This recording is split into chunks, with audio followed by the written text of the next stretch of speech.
안녕하세요, 로빈입니다. 오늘은 제가 파운데이션을 주제로 한번 이야기를 나눠볼까 해요. 많은 분들께 제가 파운데이션을 어떻게 바르세요? 라고 물어보면 보통 손으로 발라요, 혹은 스펀지로 발라요, 혹은 또 브러쉬로 발라요 하시는데, 제가 파운데이션 어플리케이션에 대해 물어보면 사실 많은 분들이 조금 어려워하시더라고요. 특히 브러쉬를 사용하는 것 같아요 말이죠. 브러쉬는 사실 우리한테 두 가지 종류가 있죠. 납작한 것과 동그란 것. 어떻게 사용을 해야 할까 이렇게 많은 분들이 여쭤보시는데, 그 부분에 대해서 제가 오늘 하나하나 자세히 짚어 넘어가도록 하겠습니다.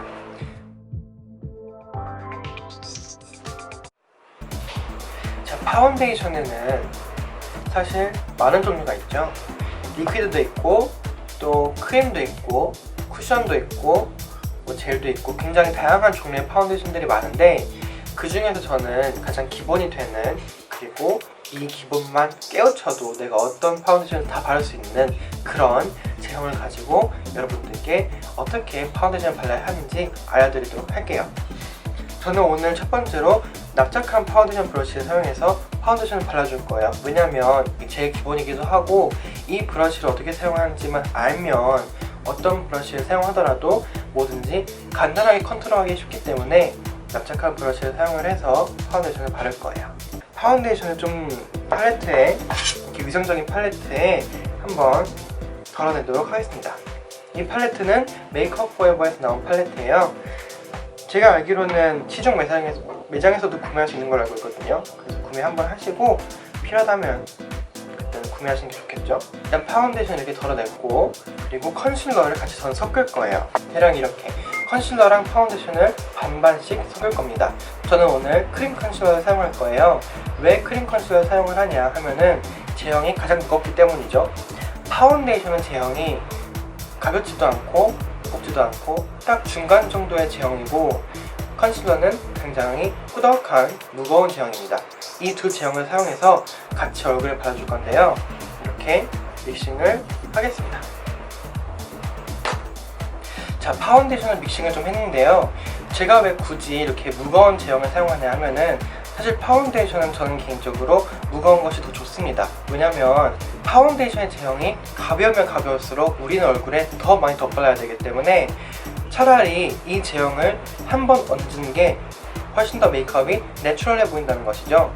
그래서 저는 파운데이션 바를 때 가벼운 제형 파운데이션 안 쓰고 꼭 무거운 제형을 사용해서 납작한 브러쉬로 가볍게 펴발라준 다음에 이런 둥근 브러쉬로 둥글려서 블렌딩 해주면은 정말 파운데이션이 완벽하게 아주 기가 막히게 발리게 됩니다. 그럼 저는 이 납작한 파운데이션 브러쉬를 사용해서 발라줄 건데, 이거는 맥에서 나온 브러쉬예요. 맥 190번으로 알고 있는데 발라주도록 하겠습니다. 브러쉬에 잘 먹여서, 브러쉬가 아주 적절한 양을 이렇게 홀드할 수 있게끔 해주셔야 돼요. 어느 정도 이제 브러쉬가 적절한 양이 홀드가 되었는데요. 잘 홀드가 된 브러쉬는 이렇게 정말 빼쪽하게 모여 있습니다. 퍼져 있지 않고 모여 있어요. 이 상태에서 얼굴에 광대뼈부터 턱까지 일자로 내려가도록 하겠습니다. 제가 어떻게 바르는지 잘 보세요. 길게, 길게, 길게.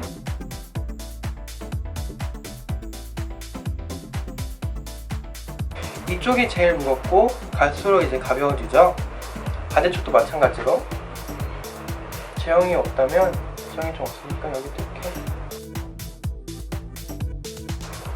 일부러 천천히 가는 거예요. 브러쉬는 한 방향으로 가거든요. 이렇게, 이렇게 위아래로만 가요. 브러쉬의 모를 따라서 위아래로. 옆으로 가는 일 절대 없습니다. 그래서 옆에서 옆으로, 위에서 아래로, 위에서 아래로 이렇게만 가요. 일자로만. 그리고 이제 블렌딩을 해줄 건데, 이 뭉쳐있는 파운데이션 포뮬러를 앞으로 먼저 블렌딩을 해줄 거예요. 브러쉬 끝부분만 사용해서 가볍게 쳐내듯 발라줍니다.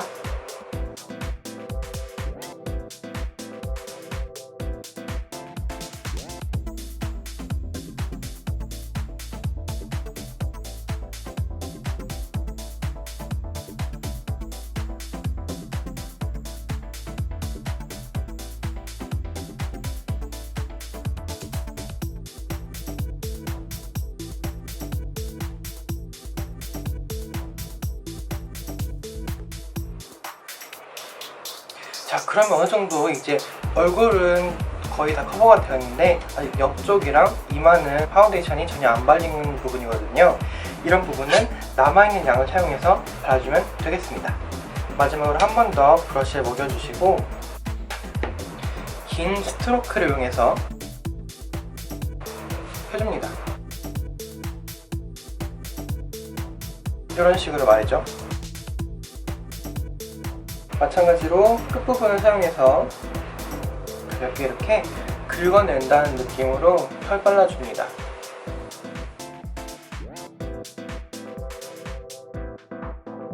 여기 옆부분 사이드에도 가볍게 긁어낸다는 느낌으로 딱 펴 발라주시면 완벽하게 베이스가 마무리가 되겠죠?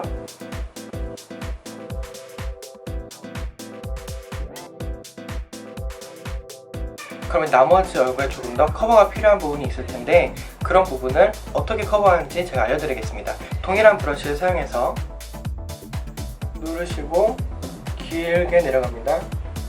그러면 레이어 한 번 더 쌓여요. 빠르게 가면 블렌딩이고 천천히 가면은 레이어링입니다. 그래서 이렇게 한번 쌓아진 레이어를 두들려주면서 블렌딩을 싹 해주면은 되겠습니다. 여기까지 어렵지 않죠?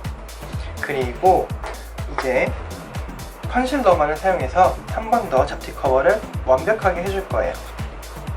컨실러 조금 더 덜어냈고 조그마한 브러쉬 사용을 해서 발라주도록 하겠습니다.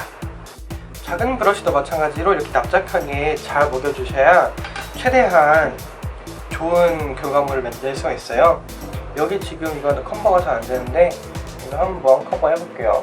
이렇게 꾹 눌러서 빼주세요. 여기도 이렇게 꾹 눌러서 떼주시고 꾹 눌렀다가 빼주시고 너무 이렇게 또 확 누르는 게 아니라 이렇게 지그시 얹었다가 막 내려놓거든요. 지그시 눌렀다가 눌러놓았다고 지그시 눌렀다가 빼고 눌렀다가 빼고 눌렀다가 빼고 반복하면서 계속 레이어를 쌓아가는 거예요. 그리고 블렌딩 두드려가며 마지막으로 블렌딩을 해주면 아침의 베이스는 어렵지 않게 끝날 수 있겠죠?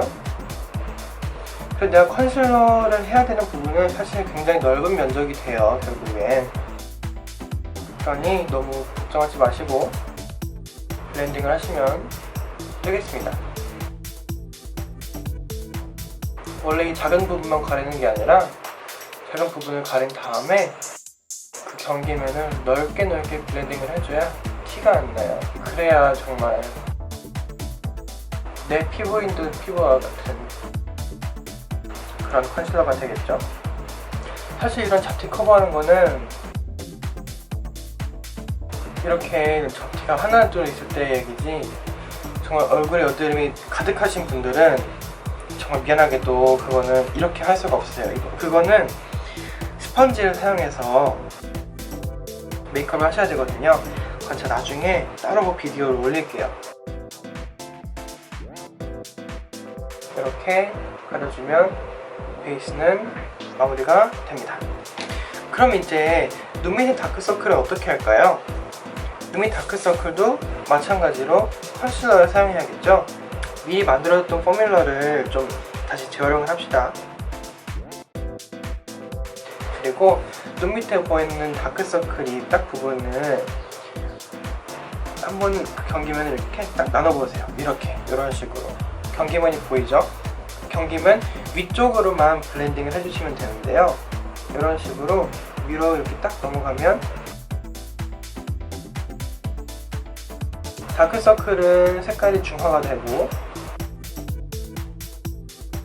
이런 식으로 내 원래 피부와 색깔이 맞아떨어지게 되면서 훨씬 더 자연스러운 다크서클 커버를 할 수가 있는 거죠. 그리고 다크서클 커버는 사실 그 다크서클 색깔에 따라 다른데 무조건 내가 다크서클 있다고 해서 피치나 분홍색을 쓸 것이 아니라 옐로우를 쓰셔야 되는 부분도 굉장히 많거든요. 그 내 다크서클이 무슨 색깔인지 잘 보시고 구매를 하시면 되겠죠?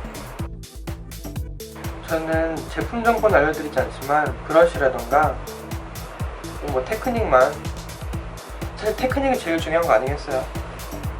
테크닉이 있어야 모든 내 마음대로 바르지 않을까. 이런 식으로 저의 다크서클은 개인적으로 약간 푸르스름하달까? 피치색으로 컨실러를 하게 되면은 색이 조금 옅어지긴 하지만 붉은 느낌이 그대로 있더라고요. 그래서 저의 경우는 좀 더 화사하게 밝혀질 수 있는 옐로우 컬러를 많이 사용하는 편입니다. 대신에 이제 다크서클이 정말 너무 그레이기가 강하고 푸르딩딩하고 정말 회색기가 많이 도시는 분들이 있어요. 녹색기. 그런 분들은 이제 피치 색깔을 사용해서 다크서클을 커버를 해주셔야지 가장 최적의 효과를 볼 수 있습니다. 이렇게 다크서클 커버가 됐으면 가장자리도 블렌딩을 살살살살 해주면은 완벽하겠죠?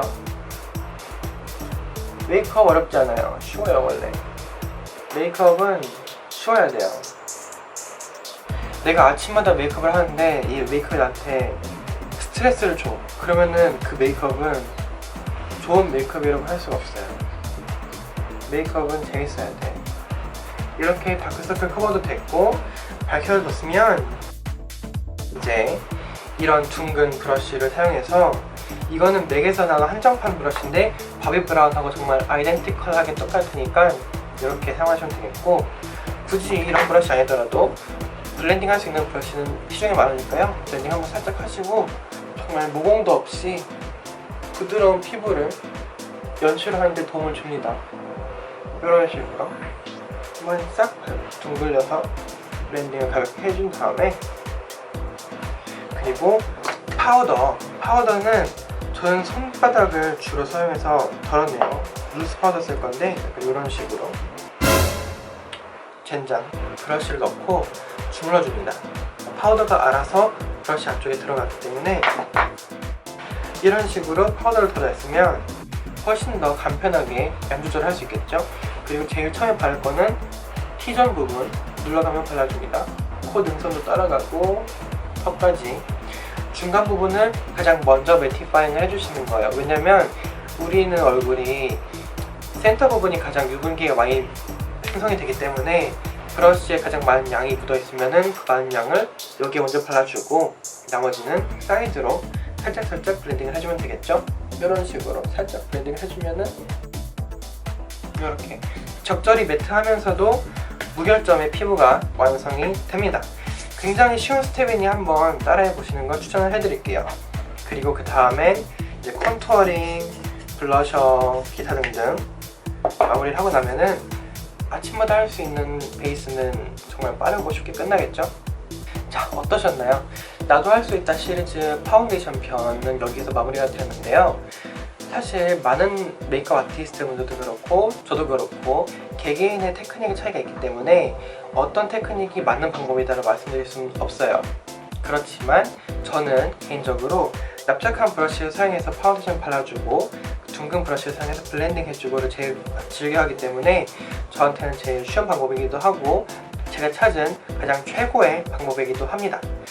사실 이런 납작한 브러쉬가 내가 어떻게 쓰느냐에 따라서 베이스가 잘 발릴 수도 있고 혹은 벗겨질 수 있는데 단 한 가지만 기억하세요. 브러쉬는 이 방향으로만 갑니다. 위아래로만 가요. 위아래로. 아시겠어요? 브러쉬는 위아래로만 갑니다. 그래서 예를 들어서 내가 이렇게 브러쉬를 바른다면은 이 위로만 갑니다. 위에서 아래로만. 브러쉬는 절대 이렇게 가는 게 아니에요. 그 베이스가 다 벗겨지기 때문에 이렇게 위에서 아래로만 살짝살짝 끊어치듯이 블렌딩을 해줍니다. 두드려주셔도 좋아요. 그럼 이만 어떡하냐? 이만도 이렇게가 아니냐? 그건 또 아니죠. 이렇게 양옆으로. 브러쉬 이 방향을 거스르려고 하지 마세요. 이렇게 위로 갔으면 위로 가고 옆으로 갔으면 옆으로만 가고 브러쉬의 방향을 따라가면은 적어도 베이스를 망치는 일은 전혀 없을 거라고 봅니다. 아시겠죠? 여기까지가 나도 할 수 있다 시리즈 제2편 파운데이션이었고요. 구독과 좋아요 꽉 눌러주시고 댓글 남겨주시면은 답변해드리도록 하겠습니다. 그럼 다음에 만나요.